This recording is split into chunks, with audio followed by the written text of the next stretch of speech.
Okay, so a very great evening to you, everyone. Thank you so very much for joining us again on another exciting Upgrade Mastery just for you. Yes, this is the Upgrade Mastery just for you. And like you know, we do this every Fridays from 7 p.m. through to 8 p.m. I basically get to share our experiences from the week, the learnings we've had, the challenges we faced, and how we have been able to overcome all of this. This is what we get to do on the Upgrade Live with Mr. Upgrade. That's for Sunday. But this is the Upgrade Mastery just for you that we do every Friday. Yes, it's another Friday, and I'm super, super excited to have you join us again today. How are you doing? How was your week?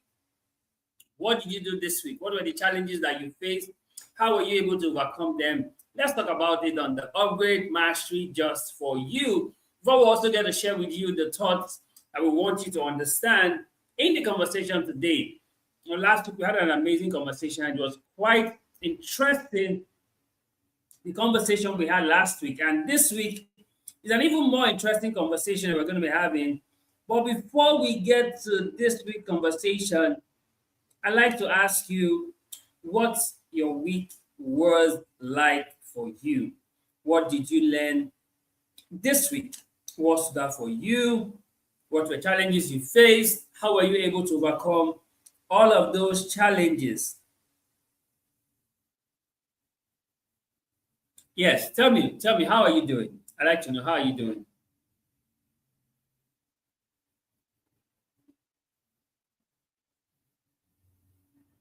Yes, I'm waiting. Tell me, how was your week? So my week was interesting, right? I have a lot of things that I did this week. I had a lot of experiences this week. I had some deals that were closed this week. Yep. We had some deals that were closed this week, and it was amazing. It was phenomenal. Finally locking down some deals that has been pending for time immemorial, but got it locked and loaded and was fully executed this week. So interesting week for me, right? Then I had a scare yesterday, but we thank God and we're here today. Interesting week for me, I can say so far. Yes, learning, unlearning, relearning, and getting to apply the knowledge, right? So that's it. It was been an interesting week for me. Tell me about your week before we get into our gist for today. How was your week, by the way? What did you do this week? What were challenges that you faced? How were you able to overcome all of those challenges? And what stood out for you in all of the learnings? What was the thing that really made sense for you in everything that happened this week, right? So this is the Upgrade Mastery just for you. And you know, we do this every Friday, 7 p.m. to 8 p.m. Quite an interesting time for us to have conversations, to bond, to connect, to learn, and to just have an amazing time, right? For those of you who are lovers of football, looks like Arsenal is going to end the season again trophyless. And then perhaps Tottenham may be relegated, right? But anyways, there are not the football thing. You know, it's only Man United I talk about. You know, we are 10 on the table, so we are where we should be right now. And by next season, we should be top of the table. We know what we are doing. We're coming. We're coming for the league. We're coming for the league. United forever. We're coming for the league. Anyways, this week we have an interesting conversation, and it's going to be more of a conversational style for today. So I will expect a lot of feedback from you. So not more of teaching, but more of conversation. Today's gist is about taking wise counsel, right? Taking wise counsel. And it's something that I believe that we need to pay attention to, right? We need to pay attention to how we take counsel, especially from people, right? How do you know if something is a wise counsel, and how do you know it's a foolish counsel? Like what kind of counsel should you be paying attention to, or should you be taking for yourself? These are the things that we're going to be talking about today as it regards taking wise counsel. So at this point, I want you to share the link with your friends, families, loved ones, even your enemies, so that we can all be part of the gist as it's happening. Because you know, the when you're alive is always different. It hits differently when you're alive. So do well to share the link with your friends, families, loved ones, even your enemies, so that they can be part of the gist as it's happening live, so that we can have more connections together on this conversation. So, this is where we are today on this gist. This is where we are today, guys. Don't go anywhere. We're here. We're in this together. So, don't go anywhere. We're in this together. We have a lot that we need to cover on this conversation today, right? Okay, so taking wise counsel. When you hear this, what comes to your mind, right? Oh no, let's not even go there. Have you taken wrong counsel before? Right? Have you taken wrong counsel before? Have you taken a counsel where you look back and say, I should not have taken that counsel? Or you look back and say, oh, I regret taking this counsel, right? Have you taken wrong counsel before? Right? Have you taken wrong counsel before? Let's talk about it before we get into the gist. If you've taken wrong counsel before, tell me about it. I'd like to know what it was like for you, what that counsel turned out to be for you when you took it. Right? I'd like to know. Tell me about it before I make progress to start sharing with you what I really want to talk to you about. Tell me, have you taken wrong counsel before? How did it go? How's it like for you? What do you think could have been different when you took that counsel? And what did it lead to for you when you took that counsel? I'd like to know before I make progress on this conversation right about now. I'd like to know. When we say taking wise counsel, what does this signify? What does it connote for you? What does it ring a bell for you, right? Tell me. I'd like to know what it is like for you when it comes to taking wise counsel. What does it bring to mind when you hear taking wise counsel? You see, sometimes people will tell us things. Trust me, people will tell us a lot of things. People will give us advice. People will give us suggestions. People will give us counsel. But how do you know which one to take and which one to not take? How would you know? How would you know which one to pay attention to and which one to ignore? How would you know? Right? That's part of what we're going to be talking about today. Right? Taking wise counsel. How do you know this is the wise counsel and this is not a wise counsel? How would you know the difference? To say, oh, at this point, I should take this. Oh, at this point, I should ignore this. How would you know which is which? Right? How would you know which is which?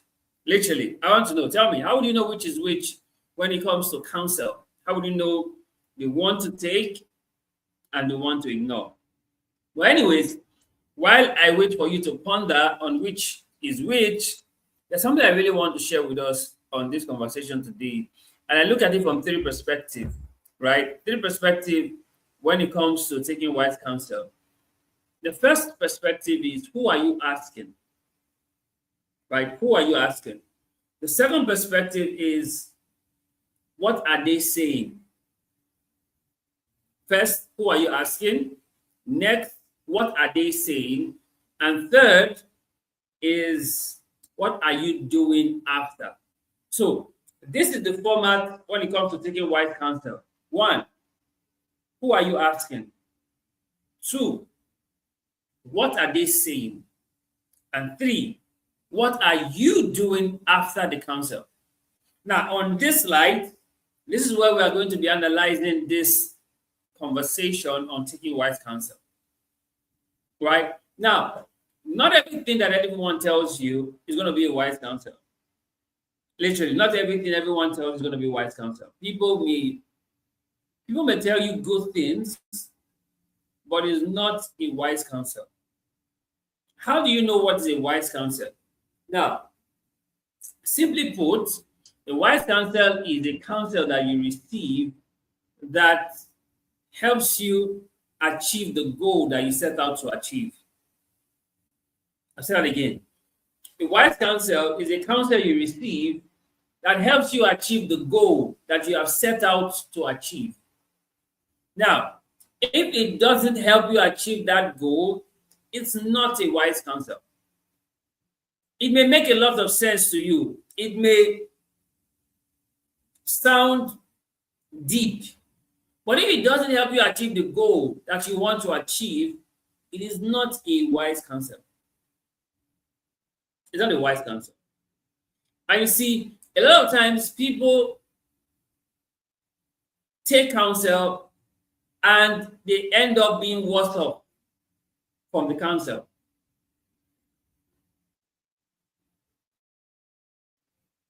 So the first way to know that the counsel that you're taking is wise is that it helps you achieve the goal that you want to achieve, or it helps you to attain the purpose for which you sought out the counsel for. Now, let me use a case scenario when they ask the first question, who are you asking for counsel? Now, I strongly believe that a counsel is as wise as the person who is giving it. Yeah, could there be fools who give wise counsel? Yes. But many times, a counsel is as wise as the person who is giving it. So the first question is, who are you asking for counsel? When things are not going as expected, when you hit a brick wall, who do you go to for counsel? Because you cannot expect wisdom from someone who's foolish. Literally. So when it comes to taking wise counsel, the first thing you need to ask yourself is, who am I asking?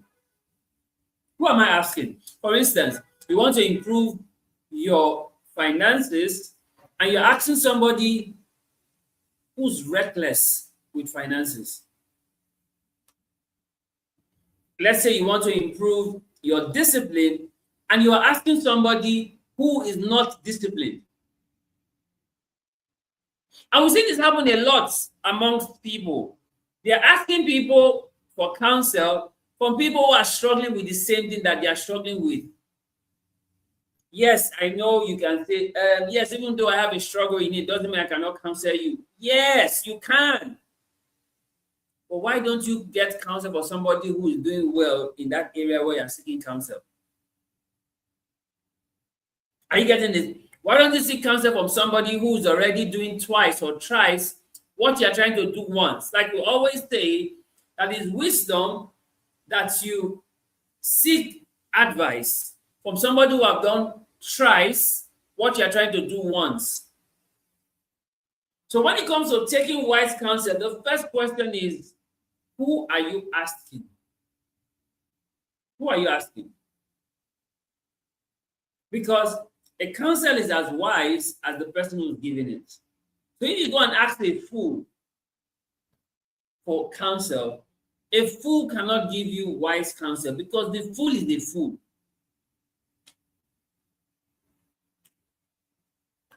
Are you getting it? You know, Abigail said something about her husband, Nabal.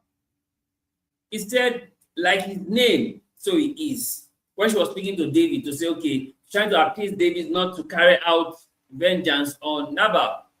She said, as his name is, so is he. And we could see how Nabal actually displayed his name when the servant came to tell him that, oh, David has been helping to protect your flock. Ask for a little bit of support. And Nabal was like, who's David? People who break away from their master and are coming to demand support from others. That was a foolish thing to do. That's why David was enraged when he heard Nabal's feedback and said he was going to destroy Nabal until Abigail intercepted. And Abigail said something striking. He said, like his name, so is his behavior. And the meaning of Nabal is foolishness. Are you getting it? So going to ask somebody like Nabal for wise counsel, it means that even you don't have sense. Because Nabal cannot give you a wise counsel when he himself is foolishness personified. Are you getting this? So you must understand this, that when it comes to taking wise counsel, the first thing to ask yourself is, who am I asking? Because you cannot expect wisdom from foolishness. It's only God that uses the foolishness of this world to confound the wise. Right? But from human beings, you cannot expect wisdom from a person who is foolish. That's not taking wise counsel.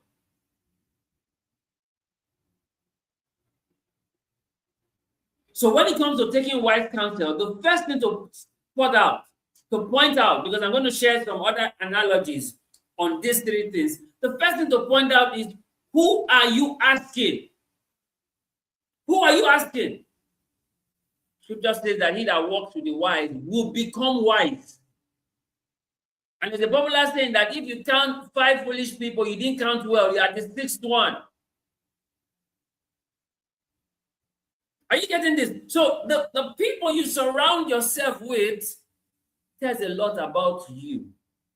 So when you are going to seek counsel from these people, it shows whether you are going for wise counsel or foolish counsel. So the first thing to spot out when it comes to taking wise counsel is, who are you asking? Who are you asking? Yes, I know you can learn from a fool how not to be a fool. But when it comes to taking counsel and wise counsel, the first thing to ask yourself is, who am I asking? Who am I asking? Because if I'm asking a fool, they cannot give me anything that is wise. Because wisdom is already far from them. Are you getting this? Who are you asking? How can you be getting relationship advice from somebody who has never had a successful relationship? They say, oh, coaches don't play. Okay, no question, no comment. But sometimes who you go to ask for counsel tell us a lot about you that go to ask the counsel. Because there's something that should already be visible to you. You should not be oblivious of the obvious. Are you getting this? Is this making sense? So, the first thing you need to understand when it comes to taking wise counsel is this: who are you asking? Who are you asking? I have some examples I'm going to use to explain this, but I'm just taking this one step at a time. Who are you asking? The second thing you need when it comes to taking wise counsel is, what are they saying? What are they saying? So, it's one thing to know who you are asking, it's another thing to know what are they saying? What are they saying?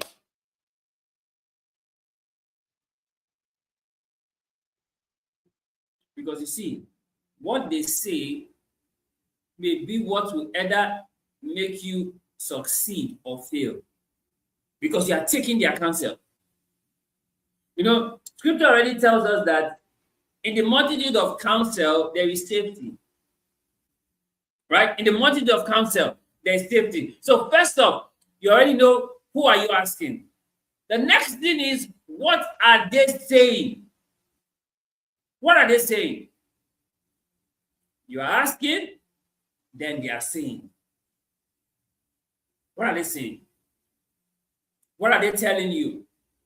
What is the counsel that they are giving you? What are they saying?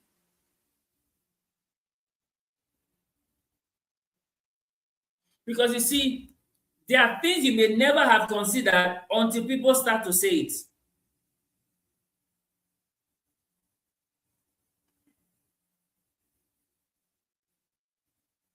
Are you getting this? There are things you may never have considered until people start to say it.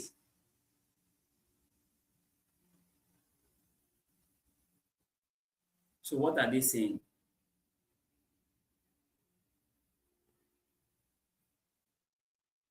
You know, this may not make sense to you until I start to use some stories from scripture to explain it and expatiate, so you can begin to see, this is true.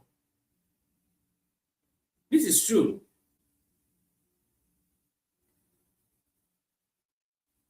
So the first thing I said when it comes to taking wise counsel, I said, who are you asking? The second thing I said when it comes to taking wise counsel is, what are they saying? And the third thing when it comes to taking wise counsel is, what are you doing after? First, who are you asking? Second, what are they saying? Third, what are you not doing after? So you seek them out, you hear them out, you do whatever you have been told. These are the three things you need to consider, the three perspectives when it comes to taking wise counsel. First, who are you asking? Next, what are they saying? Third, what are you doing after? And let me use a story in scripture to buttress this point. Remember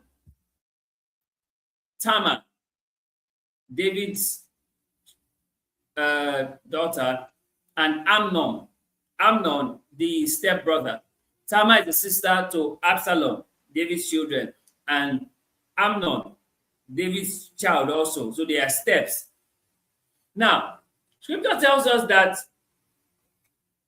Amnon loved Tamar, but she was his sister. Right? Okay, so let me not just explain. Let me just actually go to the scripture. So I read it for you, so you can see what I'm talking about. Amnon and Tamar, right? 2 Samuel chapter 13. Follow me closely. So you see this story that I'm talking about. 2 Samuel chapter 13.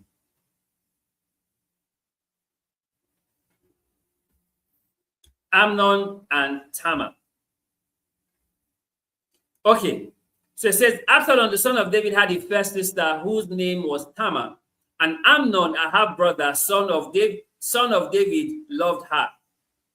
And Amnon was so troubled that he fell sick for his half-sister Tamar, for she was a virgin, and Amnon thought it impossible for him to do anything to her. But Amnon had a friend whose name was Jonadab, the son of Shimei, David's brother. And Jonadab was a very crafty man. He said to Amnon, "Why are you, the king's son, so lean and weak-looking from day to day? Will you not tell me?" And Amnon said to him, "I love Tamar, my half-brother, Absalom's sister." Jonadab said to him, "Go to bed and pretend you are sick. And when your father David comes to see you, say to him, 'Let my sister Tamar come and give me food, and prepare it in my sight, that I may see it and eat from her hand.'" So Amnon lay down and pretended to be sick. And when the king came to see him, Amnon said to the king, "I pray you, let my sister Tamar come and make me a couple of cakes in my sight, that I may eat from her hand." Then David sent home and told Tamar, "Go now to your brother Amnon's house and prepare food for him." So Tamar went to her brother Amnon's house, and he was in bed. And she took dough and kneaded it and made cake in his sight and baked them. She took the pan and emptied it out before him, but he refused to eat. And Amnon said, "Send everyone out from me." So everyone went out from him. Then Amnon said to Tamar, "Bring the food here into the bedroom, so I may eat from your hand." So Tamar took the cakes she made and brought them into the room to Amnon, her brother. And when she brought them to him, he took hold of her hand and said, "Come lie with me, my sister." She replied, "No, my brother, do not force and humble me, for no such thing should be done in Israel. Do not let this foolhardy, scandalous thing. Do not do this foolhardy, scandalous thing." Long story short, he raped her and all of that. Now, the point I want you to understand in this story is this. You see this friend, Jonadab, the son of Shimei, David's brother. He said Jonadab was a very crafty man. It was Jonadab that told Amnon, "See what you will do. Pretend to be sick. When David come to visit you, tell David, which is your father, to send Tamar to come and prepare food for you." I told us three things to look out for when it comes to taking wise counsel. Number one, who are you asking? Who did Amnon ask for counsel? Jonadab. What did Jonadab say? Which was number 2 point. What are they saying? Jonadab was a crafty man, and he said, pretend to be sick. When David, your father, comes to steal you, tell him to send Tamar to come and take care of you, to come and cook for you. And guess what? Amnon did exactly what Jonadab counseled. So when it comes to taking wise counsel, you must realize this. Number one, who are you asking? Number two, what are they saying? Number three, what are you doing after? Look at who Amnon asked. He asked Jonadab. Look at what Jonadab said. Pretend to be sick. Let your father send Tamar to come and take care of you. What did Amnon do after? He pretended to be sick. When David came, he told David, please send Tamar to come. And Tamar came. And when Tamar came, he raped her. Was that a wise counsel? No, it wasn't. But in the eyes of Jonadab, that was a wise counsel, because the goal that Amnon had, he wanted to be with his sister. Remember, I told you, every wise counsel will take you towards your goal. You, from the other end, may say, oh, that counsel wasn't wise. But look at it from this perspective, from this context. It takes you towards your goal. That counsel actually brought Tamar to come. Because if he didn't pretend to be sick, there's no way David would allow Tamar to come and help him. But what I really want you to understand from this conversation is this. When it comes to wise counsel, who are you asking? Are you getting this? Who are you asking?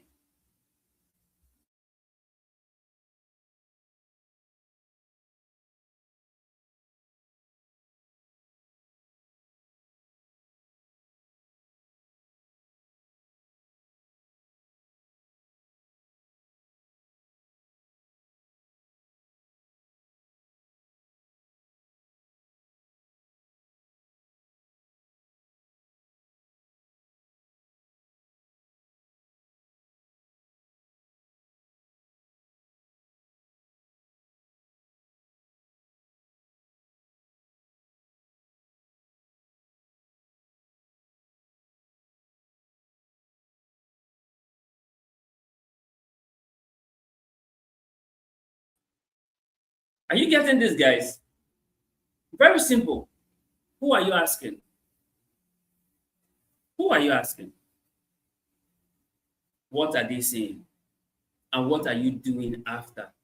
These are the things that define, literally, these are the things that define wise counsel. So see who Amnon went to ask for counsel. Jonadab, a crafty man. Look at the counsel that Jonadab gave him. Look at the outcome of the counsel. So now I want you to judge, is it a wise counsel or not a wise counsel? Following the three perspectives about taking wise counsel. Who are you asking? What are they saying? And what are you doing after? Now, another example that I want us to look at is the example of Ahithophel, right? Ahithophel. You know, they said that when Ahithophel gave counsel, it was as though you heard from God. Right? Ahithophel. When he gave counsel, it was as though you heard from God. So now, Absalom now found a way to get Ahithophel to join his camp. You see this in 2 Samuel 17. So let's go there. 2 Samuel 17. Now we just finished 2 Samuel 13. Let's go to 17 to see Ahithophel's counsel. Now, moreover, Ahithophel said to Absalom, let me choose 12,000 men, and I will start out and pursue David this night. I will come upon him while he's exhausted and weak, and cause him to panic. All the people with him will flee. Then I will strike down the king alone. I will bring back all the people to you. The man whom you seek is the assurance that all will return, and all people will be at peace. And what he said pleased Absalom well and all the elders of Israel. Absalom said, now call Hushai the Archite also, and let us hear what he says. When Hushai came, Absalom said to him, Ahithophel had counseled us. Shall we do what he says? If not, speak up. And Hushai said to Absalom, the counsel that Ahithophel has given is not good at this time. For said Hushai, you know your father and his men, they are mighty, and they are embittered, and they reign like a bear up of the worms in the field. And your father is a man of war, and will not lodge with the people. Behold, he is hidden even now in some pits or other place, and some of them are overthrown at the first. Whoever hears it will say, there's a slaughter among the followers of Absalom. And even he who is brave, whose heart is at the heart of a lion, will utterly melt. For all Israel knows that your father is a mighty man, and that those who are with him are brave men. Therefore, I counsel that all the men of Israel be gathered to you from Dan to Beersheba as the sand by the sea of the multitude, that you go to battle in your own person. So you shall come upon David at some place where he shall be found, and will light upon him as the dew settles on skin and on head on the ground. And of him and all the men with him, there shall not be left as much as one. If he be drawn into a city, and then shall all Israel bring ropes to that city, and will drag it into the ravine until no one pebble is left there. Absalom and all the men said, the counsel of Hushai the Archite is better than that of Ahithophel. For the Lord had ordained to defeat the good counsel of Ahithophel, so that the Lord might bring evil upon Absalom. See this, guys. You know, when we read this part of scripture, there's something that really gets to me, right?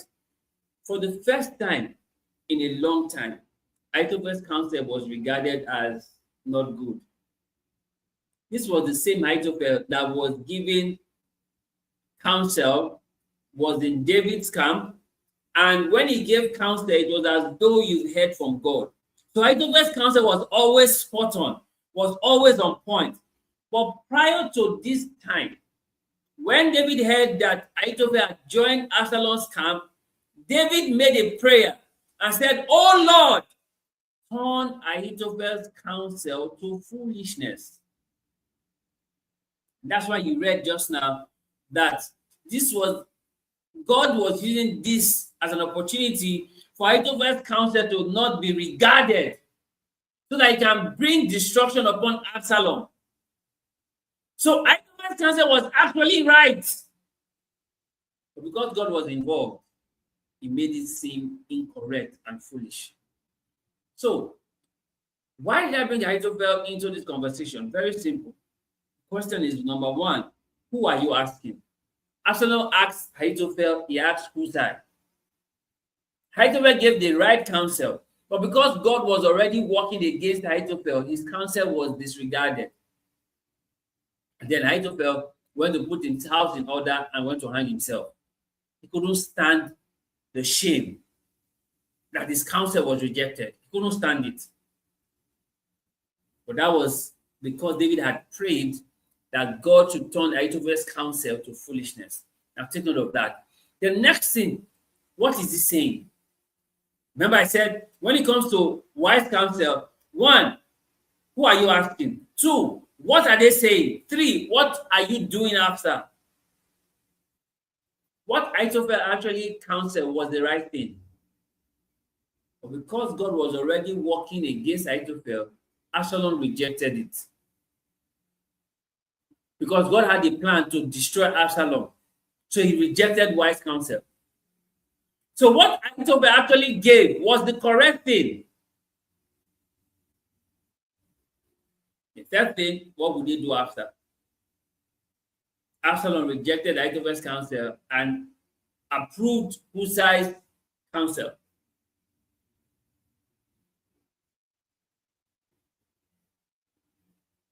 circle back to what we started with. When it comes to taking wise counsel, number one, who are you asking? Number two, what are they saying? Number three, what will you do after? We saw in 2 Samuel 13, Tamar, Amnon, and Jonadab. Amnon went to ask Jonadab for counsel, and Jonadab told him, pretend to be sick. When your father comes to visit, tell your father to send Tamar to come and visit. When Tamar came, he raped her. What do you do after? He actually pretended to be sick. The father did come to visit, and then he told the father, please tell Tamar to come and take care of me. And the father did send Tamar to come. And then he did what he did. I know how that story played out. For 2 years, Absalom did not talk to Amnon. For 2 years, he said nothing to Amnon. But then he still orchestrated the killing, the murder of Amnon, Absalom. Fast forward, 2 Samuel 17, Ahithophel. Ahithophel gave counsel to Absalom, and Absalom rejected the counsel, and Ahithophel went to hang himself. So you see, all of this lets us know that you can never play down these three things about wise counsel. So the first perspective, who are you asking? I told us earlier, you cannot ask wise counsel from a foolish person. It just doesn't work. You can't ask for wise counsel from a foolish person. It doesn't work. Right? You need to ask wise counsel from a wise person. You need to ask wise counsel from a wise person. And then listen, what are they saying? Now, I'm going to give us another example. Now, I love this one a lot. Jonadab. Rehoboam, actually. Not Jonadab. Jonadab is Ahithophel's. Jonadab is Amnon's guy, who is the wrong guy. Rehoboam, right? Rehoboam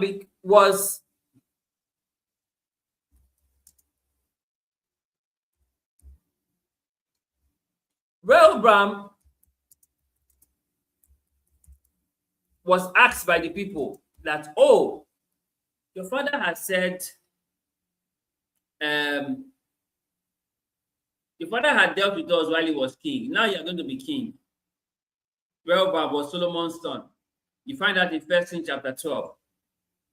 Right? So let's go there. I want to show you something very interesting when it comes to taking wise counsel. 1 Kings chapter 12.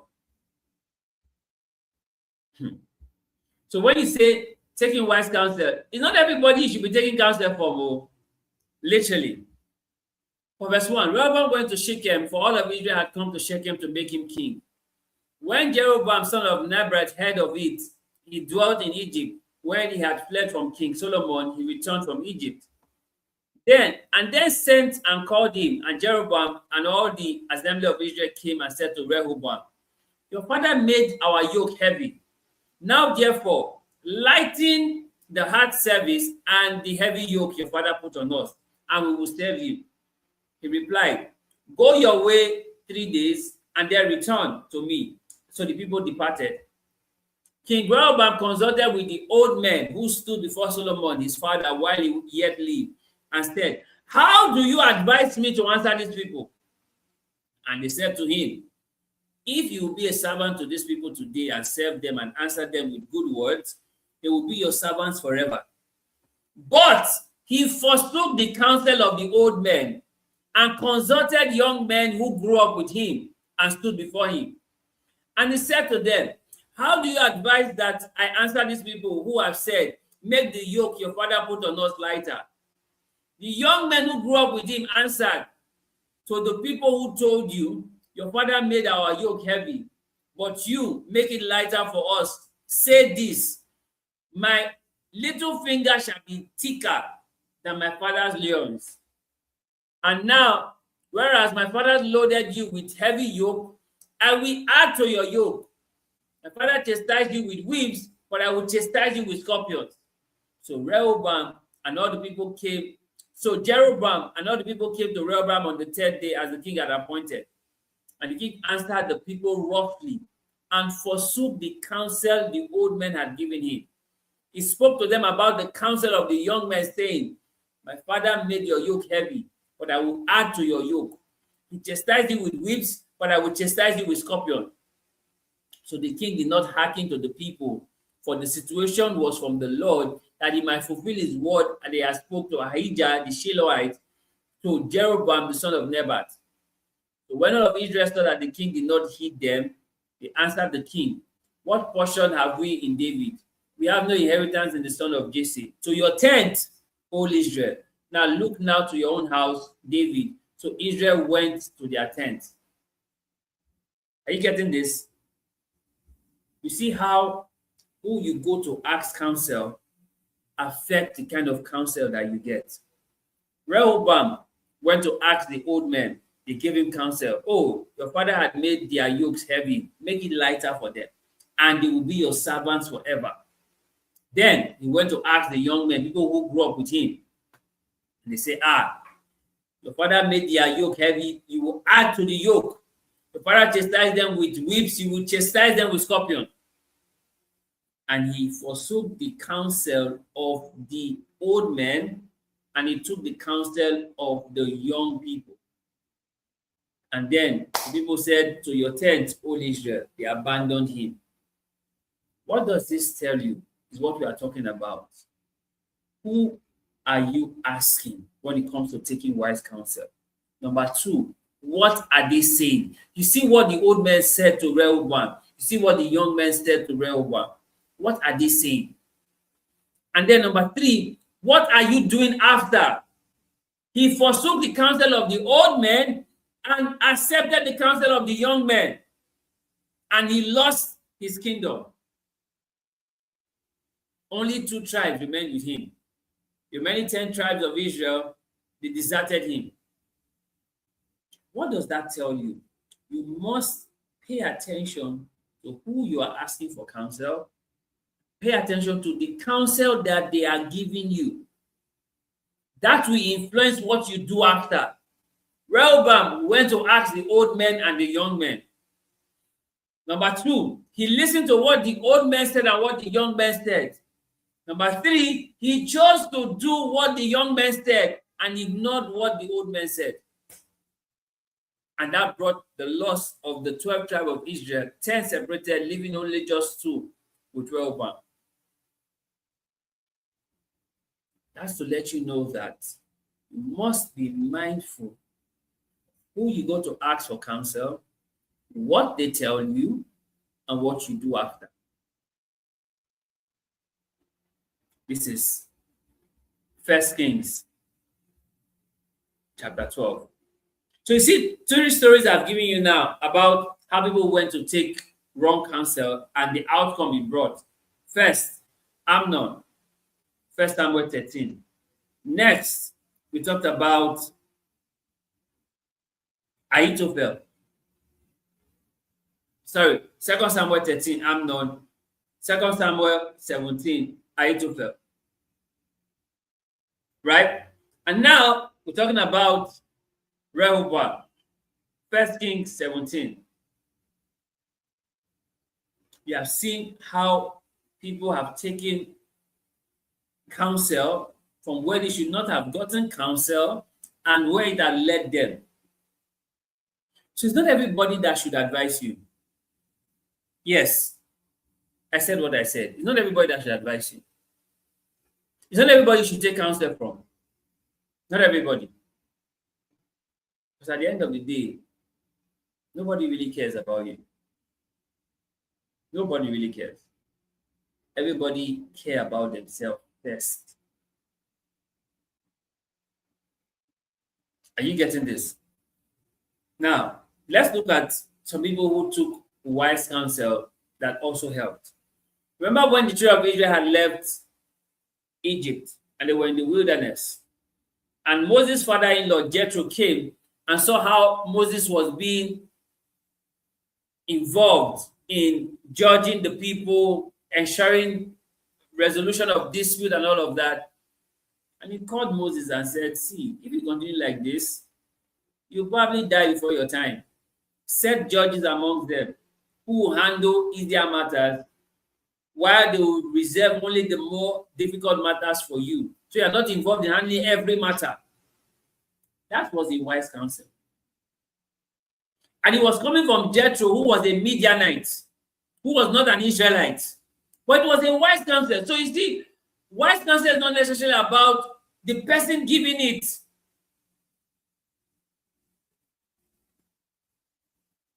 So it's not that, oh, is the person born again or the person not born again? No. It's important that born again people should have sense. But sometimes you can get wise counsel from people who are not born again. Jethro was not an Israelite, but he was giving Moses, who was an Israelite, a wise counsel. He said, separate what needs to be handled. Give out some, delegate some. Let them bring only the weightier matters to you. Are you getting this? I wish you could read the scripture, but because of time, right? So you see how Jethro gave Moses wise counsel. Like, this is the Moses who could see God face to face. Because when Miriam and Aaron were misbehaving, God told them, with Moses I converse face to face. So you appear in dreams and vision, but with Moses I converse face to face. There, Miriam became leprous for 7 days and was put outside of the camp. Now, this is the same Moses who saw the burning bush, who did the 10 plagues in Egypt, who parted the Red Sea, who was the one that ensured that people had manna. It was the same Moses who was taking counsel from Jethro in Midianite. Are you getting this? So you must understand. So God did not come down to give Moses how to operate the camp. Moses took wise counsel from his father-in-law Jethro. I say separate the issues in camp. Let some people be appointed to handle the easier issues, and then let the very weighty ones be brought to you. Jethro gave Moses wise counsel, and Moses heed the wise counsel. And Moses was able to delegate responsibilities without trying to handle everything himself. I seen all of these things play out. So you must understand how important taking wise counsel is. And then another example I like to use is Prophet Nathan.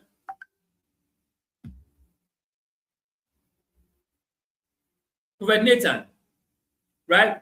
Prophet Nathan came to tell David and said, there was a man in your kingdom. He had everything, affluence and everything. And there's another man in your kingdom who had just one sheep. And in that one sheep was like a family member. He ate off the same plates with him. And then the man who had affluence had a visitor. And then he went to take the man who had just one sheep, took the sheep and prepared it for his visitor. David was enraged. Like, how? Who does that? In my kingdom, where David was still boiling, Nathan said, "O king, you are that man. You had all the women in Israel to yourself. And if you wanted more, God would have given you." See that in 2 Samuel chapter 12. So you had all the women in Israel. If you wanted more, God would have given you. But yet, it was Uriah's wife you chose to take and kill Uriah in the process. And then God told him that in your house, calamity upon calamity. That's why it's in 2 Samuel chapter 13, Amnon and Tamar's case happened. 2 Samuel chapter 17, Ahithophel had abandoned David and joined Absalom's camp. That was as a result of what David had done in 2 Samuel chapter 12. But you see, David took counsel from Prophet Nathan and corrected his ways. That was the thing that King Saul never did all the time that Samuel brought wise counsel to him. King Saul never amended his ways. But David realized what he had done when Prophet Nathan had given him wise counsel, and he made amends. Started to fast.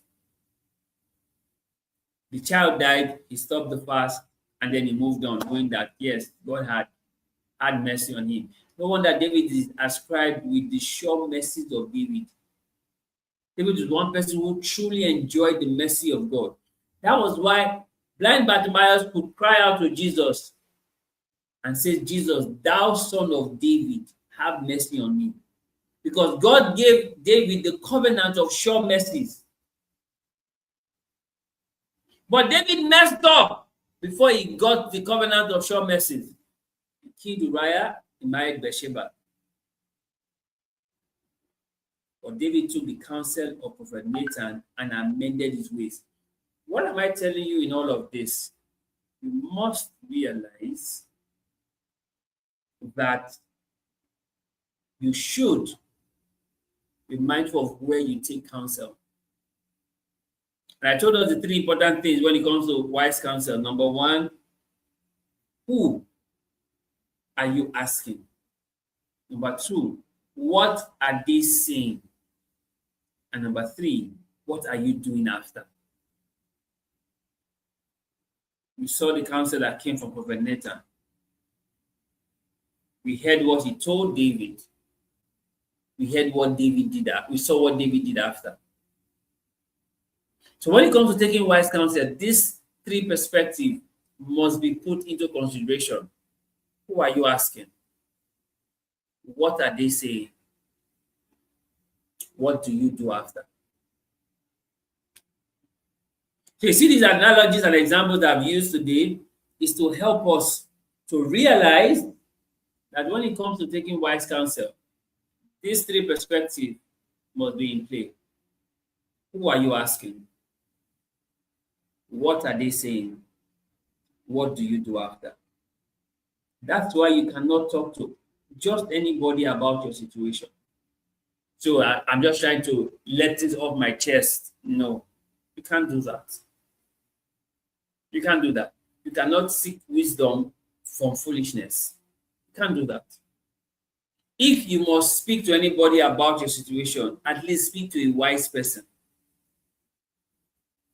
Because who you are asking is as important as, number two, what they are saying.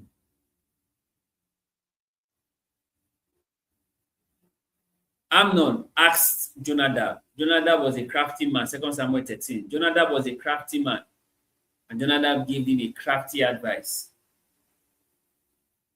And you know how that story played out. Who are you asking? Who are you asking? Jethro gave Moses a wise counsel that helped Moses in running the day-to-day activities of the multitude he was taking to the promised land. Who are you asking? You must pay adequate consideration to these things. Who are you asking? What are they saying? And what are you doing after? We saw who Absalom asked. Jonadab. We saw what Jonadab said. We saw what Amnon did. And then we moved to Ahithophel. Absalom asked Ahithophel for counsel. We saw what Ahithophel gave. But because God was already working against Ahithophel, for the first time, Ahithophel's counsel was disregarded.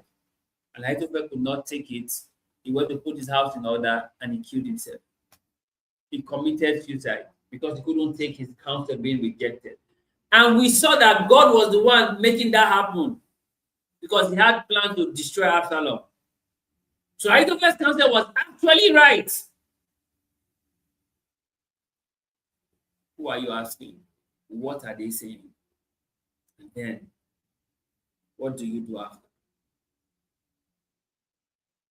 We saw Tamar, Amnon, Jonadab, the first example. 2 Samuel 13. Then we saw Ahithophel, Absalom, Uzzah, 2 Samuel 17. And then we saw in 2 Kings 12, we saw about Rehoboam, who went to ask the wise men, the old men, and asked the youth. The old men said, reduce the burden your father had put on the people. The youth said, increase their burden. The father dealt with them with weeds, deal with them with scorpion. And the people abandoned Rehoboam, and they separated the kingdom. Only 2 tribes stayed with Rehoboam, the remaining 10 tribes to your tent, O Israel. They left because Rehoboam going to take counsel of the young persons, ignoring the counsel of the old men who had been with his father Solomon. And then we see David taking the counsel of Prophet Nathan in 2 Samuel 12. When Nathan told him, this is what you've done, these are the wrong things that you have done, but these are the calamities that will face your household because of what you have done. And David made amends. He repented before the Lord, regardless of what he had done. He had killed Uriah, he had married Bathsheba, but he repented before the Lord. And then we see about Moses in Exodus, where Jethro gave Moses the counsel on how to administrate the people. And Moses took that counsel, and that helped to produce other administrators in the camp. So Moses did not have to take all the responsibilities. So what does this tell you? Very simple. Pay attention to these 3 things when it comes to taking wise counsel. Number 1, who are you asking? Number 2, what are they saying? And number 3, what are you doing after? This is what will change the narrative for you when it comes to taking wise counsel. Those are the things you need to x-ray. Who am I going to ask? Who am I asking? And like I told you, not everybody you should be asking for counsel from. Not everybody. Not everybody. Yes. Not even your AI. Not everybody you should be asking for counsel from. Not everybody. You'll be asking counsel from everybody. Number 2, what are they saying?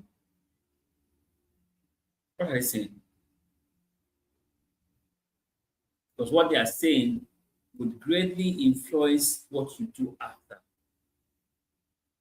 If not for Jonadab, I don't think Amnon would have had the thoughts to pretend to be sick and then tell David when David came to see him to send for Tamar to come and see him. But it was Jonadab that sowed that thought into him, that sowed that idea to Amnon. What does that tell you? Be mindful of what people say as counsel. Be mindful of what people say as counsel. Because when you implement it, you will not even know. You will not even know. You will not even know when you implement it. Because whatever anyone says to you is actually in seed form. As you brood more on it, it begins to germinate. It begins to produce. And then you know the rest of the story.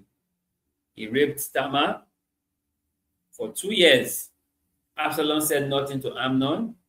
And on the day of celebrating his feast of harvest, Absalom was celebrating his feast of harvest.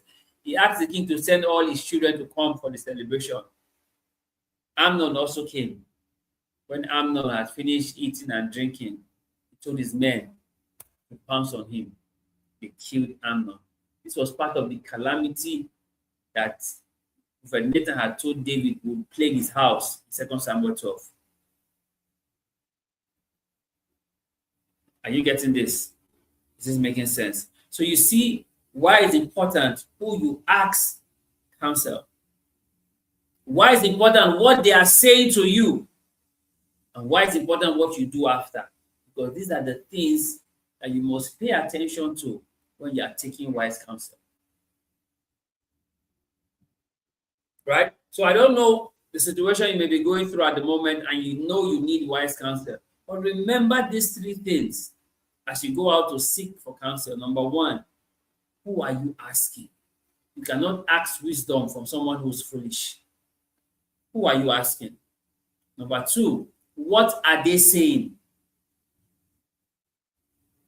And number three, what are you doing after? This will define to a great extent if the counsel is wise or if the counsel is foolish. And the whole essence of this conversation is knowing how to take wise counsel. That's why we call it taking wise counsel. And in taking wise counsel, you must understand these three things very critically. One, who are you asking? Proverbs 13:20. He that walks with the wise become wise, but a companion of fools will be destroyed. Number two, what are they saying? Because what they are saying becomes seeds that will germinate and grow into the actions that you take. What are they saying? Then number three, what do you do after? You see, it starts from who you are seeking, then it influences what they are saying, and then it influences what you do after.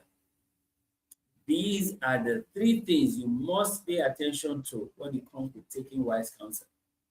When you pay attention to these three things, you can be certain that the counsel you take will be wise. You can be certain.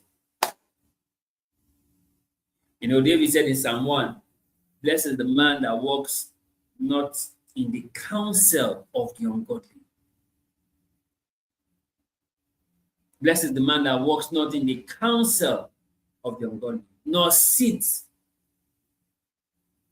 nor stand in the way of sinners, nor sit in the seat of the scornful. It says, but his delight is in the law of the Lord, and on that law does he meditate day and night.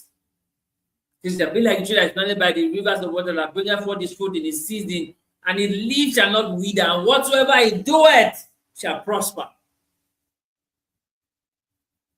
But it starts with, blessed is the man who walks not with the counsel of the ungodly. That's why we're talking about taking wise counsel. Taking wise counsel. So, guys, this is it. This is the conversation for today. And I hope that this conversation has helped you moving forward, how you'll be able to take wise counsel in all that you do. I will always tell you, do well to like, subscribe, and share with everyone around you. And remember, there's always more on the upgrade side of life. And that's why we encourage you that you leave good behind so that you can upgrade. And what better way for you to upgrade but to understand the three important things when it comes to taking wise counsel. And what are those three things? One, who are you asking? Two, what are they saying? And three, what will you do after?